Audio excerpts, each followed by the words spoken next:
Kia ora. My name is Dr. Victoria Price. Hi, I'm Dr. Jane Scott. How are you all feeling? Let's just take a breath. We very much acknowledge everyone's real distress with the current situation, the real emotions and symptoms that you are experiencing, and the impact that it has on your day-to-day life. Just to introduce ourselves, we're two of the GPs who work across at the UC Health Centre, and we've been asked to come and speak to you today about keeping physically and mentally well at this time. It's our passion to provide practical and simple tips that you can put into action today to alleviate some of the distress you may be experiencing. In this unprecedented time, there's so much we don't know, there's so much we can't control. So let's not focus on that. Let's try to be as positive and as present as possible, practicing as much calmness in our daily lives as we can. Before we get onto the specifics of our practical tips on things we can do to sort of make us feel better, I would just like to say if we can follow the advice that you're getting from the Ministry of Health in relation to self-isolation, hand washing, and social distancing. So, getting down to the nitty-gritty, our advice falls into three categories: mind, body, and connection. And so, just starting with mind, Jane, can you give us some practical tips as to how we can all improve our calmness? As we've established, we may not always be feeling calm at this time. However, the more we practice it, the better we're going to get at it. In order to understand feeling calm, we need to understand how our brain works when we're not feeling calm. So our brains function in survival mode, which is great in the short term, but very exhausting when it's sustained. The survival brain is our default mode, so we really have to consciously think and practice how we can get our brain to operate in our smart, restful brain. So Jane, would you mind showing us a few exercises that we can put into practice today? Yep, sure. Please can we stand up? Okay, you can follow along with us. So what I'd like you to do is I'd like you all to shut your eyes. I'd like you to consider all those distressing thoughts that are whirling around in your mind at the moment. Distressing thoughts, perhaps images as well. And I'd like you to imagine these distressing thoughts dripping down through your mind and into your body, through your chest, through your tummy, and down through your legs. And then I'd like you to imagine these distressing thoughts seeping and dripping into the ground beneath you. I'd like you to take a couple of breaths.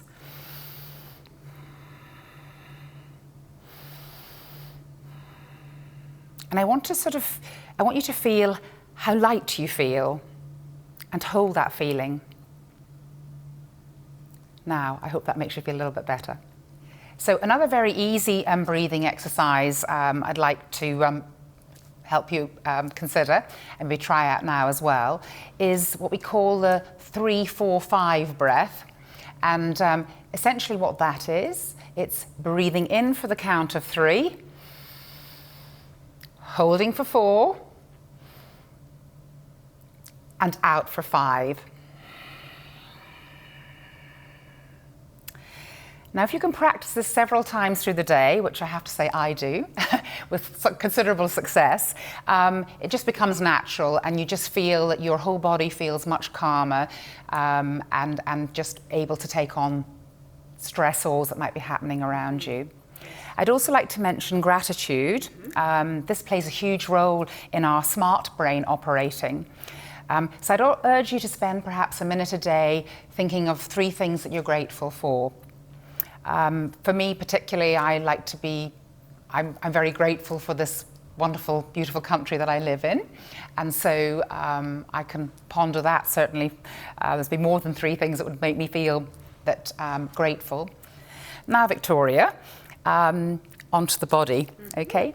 I know you're very keen on the power of exercise for well-being. Would you share some of your tips with us? Yeah, sure, Jane. So actually, I like to call it movement rather than exercise, and that's partly because some people shudder at the mere sound of the word exercise. So actually, just increasing our general movement is going to be beneficial. If you happen to be self-isolating, traditional forms of exercise you may normally do may not be available anymore. And most of us know that movement is beneficial to our physical health, but it's also very beneficial to our mental well-being, and particularly crucial at this time. So we can think of gentle exercise such as stretching or yoga or going for a walk, and then your more exertive forms of exercise like burpees or star jumps or going for a run, again, as long as ministry guidelines allow for that. Those more exertive forms of exercise can really release those delicious endorphins that can act as a super stress buster. Yes, absolutely. So, Victoria, suppose I was in isolation. Could you show me a few exercises that I could easily do at home? Yes, sure.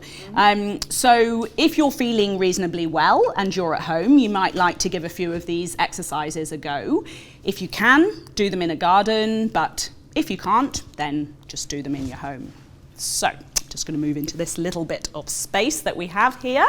And as I'll demonstrate, you don't need any specific equipment or any specific exercise gear. You can do it in what you're wearing. So, first of all, we're going to do a body weight squat. So just push your bottom down, bend at the knees, and back up again. And I'd like to do you to do 10 reps of each of these exercises that I'm showing you. So I'm just going to do that squat again. Actually, maybe hold your hands at the front, bend your bottom backwards, bend at the knees, and up again. And then we can do a body weight lunge. So with your legs hip width apart, just step back with one leg and bend.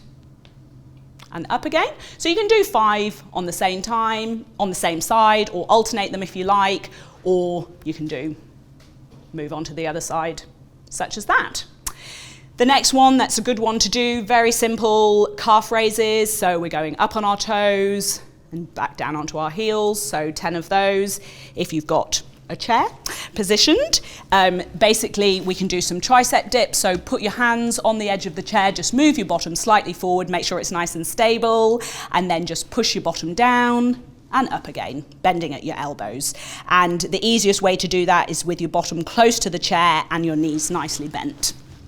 And then finally, the good old push-up.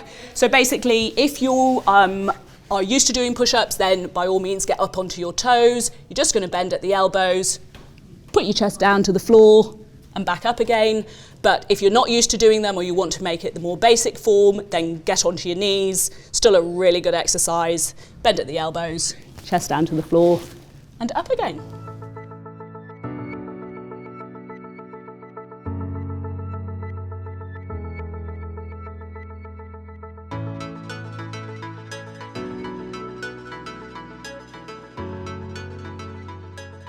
So also on the body section, I know that you've got specific expertise on nutrition as a form of improving your well-being. Could you tell us a few of your tips on that subject, please, Jane?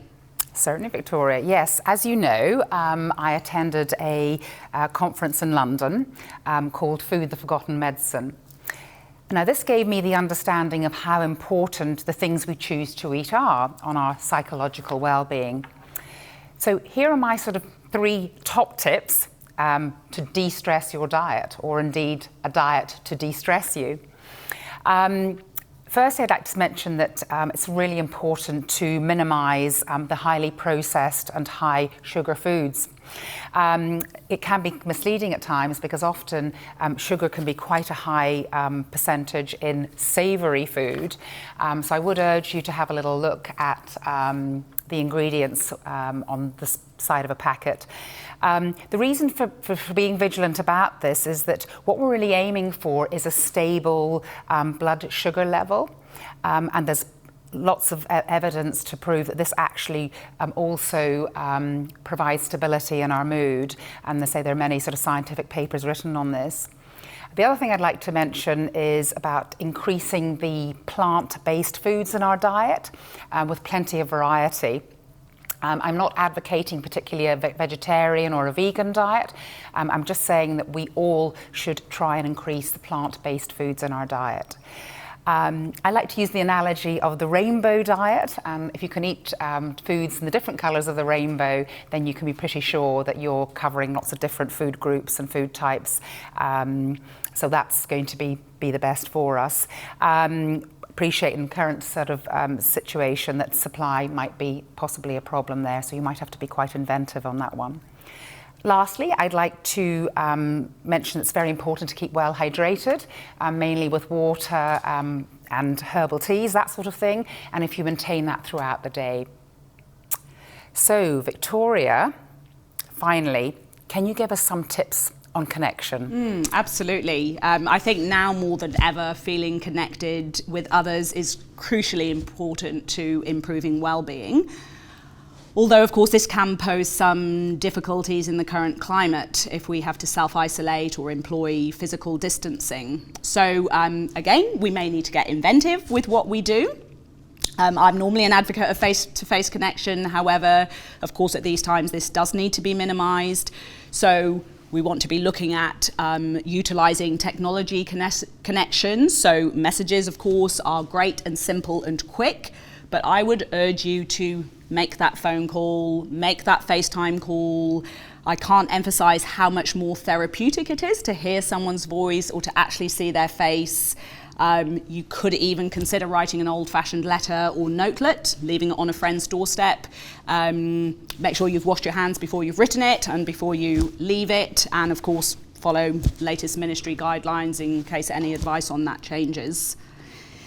So another final tip for those who are self-isolating, for all of us, I guess, is try and stick to a structured routine to your day, i.e. set a wake-up alarm, have a shower, get dressed as normal, and go on. Why not start your days with 5 minutes on mind, 5 minutes on body, and 5 minutes on connectedness, and just see if it doesn't improve how you're feeling. And a wee note of caution for your well-being as well is to not spend all day long listening to news or sitting on social media. Just take note of how it makes you feel when you do that, and this could be a time to take back some control. If this kind of thing is making you feel overwhelmed, maybe just stick to a couple of news updates per day. Excellent. Well, I hope you found this helpful and useful. And if you do want to have more information, perhaps rather than looking on social media or with sort of news updates every few minutes, you might want to have a little look at the links below. We feel that they're sort of really good advice, and we certainly felt that they've been useful. So I hope you find it useful too. So in summary, to the whole community of UC, stay well, stay safe, stay connected. And in these times of distress, hopefully you can experience some Maori ora, which I believe loosely translates as flourishing wellness. Thank you. Thank you.